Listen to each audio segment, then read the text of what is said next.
नमस्कार शेतकरी मित्रांनो, आपलं पुन्हा एकदा स्वागत आहे आपले महर्षी डेअरी फार्म यूट्यूब चॅनलमध्ये. मित्रांनो, आपला महर्षी डेअरी फार्म हा बडिंग फार्म आहे. तर आज आपल्या गोठ्यामध्ये 50,061 सिमेंटची कालवड, आता सेकंड जनरेशनची कालवड वेण्यासाठी आता तयार झाली. म्हणजे तिची आता प्रस्तुती काळा सुरू झालेले, थोड्याच वेळास त्याची डिलिव्हरी होईल.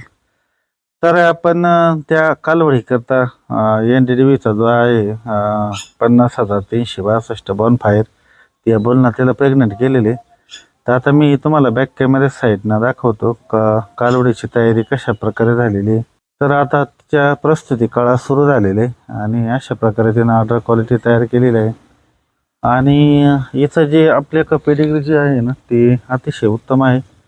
तर याची जी आई आहे ती JBHच्या चाम सिमेंटची आहे आणि स्वतः 50,061 जेव्स बोल जो येतो NDDBचा त्या बोलची ही आहे स्वतः. आणि याला आपण आता 50,362 बॉनफायर या बोलना प्रेग्नेंट केलेलं आहे. मित्रांनो, आपल्याला दूध व्यवसाय सक्सेस आणि किफायतशीर जर करायचा असेल तर आपल्याला ब्रीडिंगवरती काम करणं गरजेचं आहे. आता तुम्ही बघू शकता तिची प्रस्तुती काळा सुरू आहे. ती बसण्यासाठी जागा बघते कशा प्रकारे तिची कासेची सुद्धा क्वालिटी तुम्ही बघू शकता. तर अशा प्रकारे त्याची कास सुद्धा डेव्हलप झालेली आणि लवकरच थोड्याच वेळास आपल्याला कळण नेमकी तिला कालवड झालं का गोरं झालं, कारण आपण तिला कमिसल सिमेंट टाकलेले. बऱ्याच वेळेस आपण सेक्स सिमेंट पण गोठ्यात वापरले होते, परंतु सेक्स सिमेंट 10% आपण बऱ्याच वेळेस सापडलो आणि त्यामुळे 1-2-3 वेळेस आपले बरेचसे असे सिमेंटचे पैसे वाया गेलेले. म्हणून आपण कन्व्हेन्शनल सिमेंट ते पण पूर्ण पेडिग्री बघून आता याची पूर्ण वंशोळ आपण बघूनच तिला हा बॉनफायर बुल सिलेक्ट केला होता.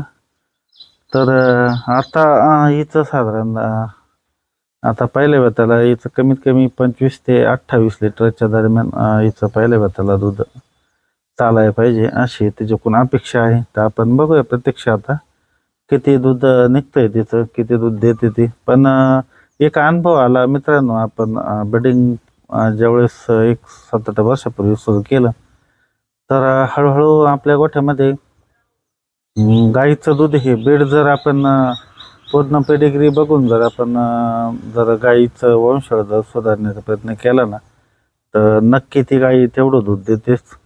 आणि दर पिढीमध्ये साधारणतः एक 3-4 लिटर दूध हे वाढ मिळत असतं.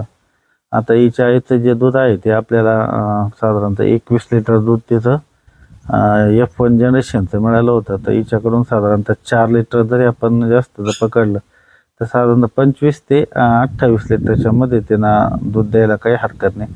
आता त्यामध्ये बऱ्याचशा गोष्टी ह्या बुलच्या कॅरेक्टरवर सुद्धा अवलंबून राहतात की बुलचे कशा प्रकारे कॅरेक्टर उतरले आणि जीन्स कोणते पुढं आले. बऱ्याच वेळेस आपल्या गाईचे सुद्धा जीन्स जे राहतात ते बुलच्या जीन्सला डॉमिनेट करतात आणि ते कॅरेक्टर आपल्याला जी अपेक्षा असते ते कॅरेक्टर पुढं येत नाही. तर आपल्याला अगोदर गाई किंवा कालवड वेण्याच्या अगोदर काही समजू शकत नाही. ज्यावेळेस आपण त्याचं एक वेध घेतो पूर्ण तर त्यावेळेस आपल्या लक्षात येतं की आपल्याला जेव्हा आपण बुल वापरला आहे आपल्या गोठ्यामध्ये तर त्याचा रिझल्ट कशा प्रकारे आला. आता महाराष्ट्रामध्ये बऱ्याच पशुपालक शेतकऱ्यांनी हा 50,061 जो रावरी सिमेंट डेसेनचा बुल आहे तर हा बऱ्याच शेतकऱ्यांनी वापरला आहे. तुमच्याकडं जर 50,061च्या कालवडी असेल गाई असेल तर त्यांचा काय रिझल्ट आला हे नक्की आपल्याला कमेंटमध्ये सांगा, जेणेकरून आपले इतर जे शेतकरी आहे पशुपालक आहे त्यांना पण या गोष्टीचा नक्की फायदा होऊ शकतो. तर मित्रांनो, आता बऱ्याच प्रतीक्षेनंतर आपल्या पहिल्या वेतातल्या कालवडीची डिलिव्हरी झालेली.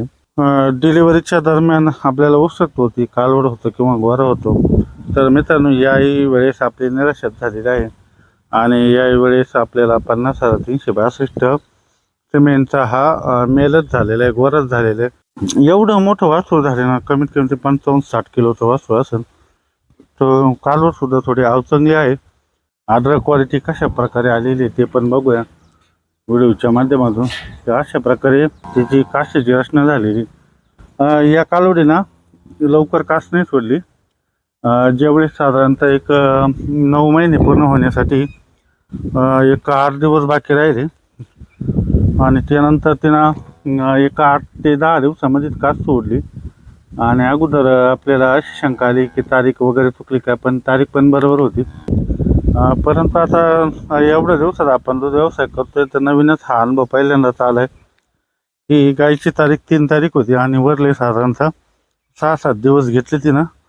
परंतु तरी पण शेवटचे एक 6-7 दिवसामध्ये तिनं कास केली आणि त्याच्यावर आता एवढी कास आलेली. आता सकाळी आपण तिथं गायची धार काढून घेतलेली आणि आता संध्याकाळी आपण 6 वाजता परत तिची मिल्किंग करणार आहोत. तर या कालोडीसुद्धा आपण दर्शिक व्यवस्थित झाल्यानंतर आपण पण हिची लाईव्ह मिल्किंग करणार आहे. मित्रांनो, तुमच्याकडे जर 50,061 सिमेंटची कालवड असेल तर किती दुधावर गेली ते नक्की कमेंटमध्ये सांगा. तर मित्रांनो, दूध व्यवसायामध्ये आता ह्या आपल्या गोठ्यामध्ये साधारणतः सेकंड जनरेशनच्या ही एक 4थी कालवड होती. तर या 4थ्या कालवडीला सुद्धा आपल्या गोरात झालेले. तर एखादं वर्ष असं येतं का पूर्ण गायांमध्ये आपल्याला आपण अपेक्षा ठेवतो त्यावेळेस कालवडी होतात आणि ज्यावेळेस आपल्याला अपेक्षा नसते त्यावेळेस गोरे होतात. चला ठीक आहे, बघूया. एक वर्ष आपलं आता पूर्ण वायाच गेलेले असं म्हणायला हरकत नाही. पण काय होतं, आपण सेक्सिमेन पण टाकून बघितले आणि मागच्या वर्षी आपल्याला या सेक्सिमेनला सुद्धा गोरेच झालेले. काही आपण एक जर्सी भरलं होतं तर त्या जर्सीला सुद्धा आपल्याला ABSचा बुल भरला होता. जर्सी होती आई बायबच्या जेवायचं सिमेंट होतं, तर तिला पण आपल्याला मेलच झाला, गोराच झाला. त्यामुळं आपण कन्व्हर्शन सिमेंट टाकलं. परंतु ही जी कालवड तुम्हाला समजलं ते जास्त हाल झाले. आपल्याला पूर्ण वासरू तिचं ओढूनच काढावं लागलं, कारण 55-60 किलोच्या आसपास त्या वासराचं वजन होतं बॉनफायरच्या. खूप मोठं वासरू झालं म्हणाला. तर थोडंसं रिकव्हरी झाल्यानंतर पुन्हा एकदा आपण तिची लाईव्ह मिल्किंग करणार आणि किती दुधाला वाढ होती, त्यानंतर कशा प्रकारे कासेची मिल्किंग झाल्यानंतर साधारणतः कास तिची पूर्ण प्लास्टिकच्या पिशव्यानी पूर्ण आकसून जायला पाहिजे. तर ते पण आपण क्वालिटी बघणार आहोत. आता हिच्याकडं पाहिल्यानंतर कळतं आहे आपल्याला क्वालिटीचं आहे. आता बघूया आता काय होतं. तर आपण हिला आता वेल्यानंतर लगेच आहे ना, तिला आपण बोवी स्टँड हे लिक्विड पाजलेलं आहे 1 बॉटल आणि त्यानंतर इनोलॉन हे पण जाराचं जे औषध आहे ते पण पाजलेले. साधारण 5 ते 6 तासामध्ये तिथं जार पडलेले. हा जो पहिला टप्पा राहतो गाईंना दूध देण्याचा, तर तिचा जारवार व्यवस्थित पडला पाहिजे आणि डिलिव्हरी व्यवस्थित झाली पाहिजे आणि तरच ती आपल्याला, जरी बीड असलं तरी ती आपल्याला दूध देऊ शकते. अगर बीड असून पण ह्या गोष्टी जर झाल्या नाही तर आपली किती भारी ब्रीडची जर गाई असेल ना तर ती दूध देऊ शकत नाही. त्यामुळं मित्रांनो, हा पहिला टप्पा आहे.